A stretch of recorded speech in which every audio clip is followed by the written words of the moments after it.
everyone, welcome back to atong YouTube channel and welcome sa atong mga new listeners. Excited na ba mo sa atong mga bagong episode o bagong drama? Yes, na ating mga bagong drama Bisaya. Subscribe na mo sa atong YouTube channel sa Radio Drama Bisaya and hit the notification bell aron ma-notify mo sa atong mga bagong uploads. And sa mga nag-atang sa atong mga new episode, mo niya ang sumpay sa atong drama.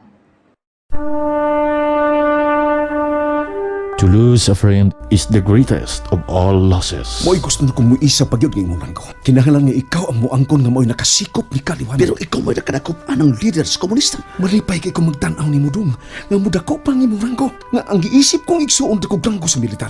Ayaw ka balaka kay ipatuusap na ko sa tanan nga ikaw gyud ang nakadakop ni kaliwanag. It is better to decide between our enemies than our friends.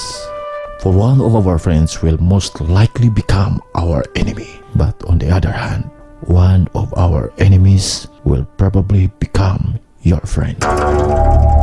Ang mga inila nga mga artista sa radyo nagkahiusa. All right, Delta, on your Francis Iliaga Espares, Kalma lang mo. Ha?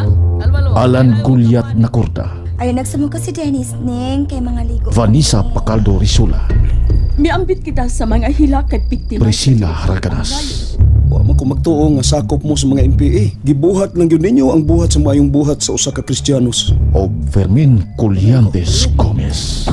Higala, Igsoon, Kaaway. Sugilanon nga sinuwat ni Fermin Colliantes Gomez sa direksyon ni Cecil Daniusos Cabrera. Higala, Igsoon, Kaaway. Inyong mabati sa dili madugay din hilamang sa RMN, Radyo Mo Nationwide. Higala, Igsoon, Kaaway. And there you have it, everyone. Thank you for listening for today's episode. Stay tuned for our next episode. Bye-bye.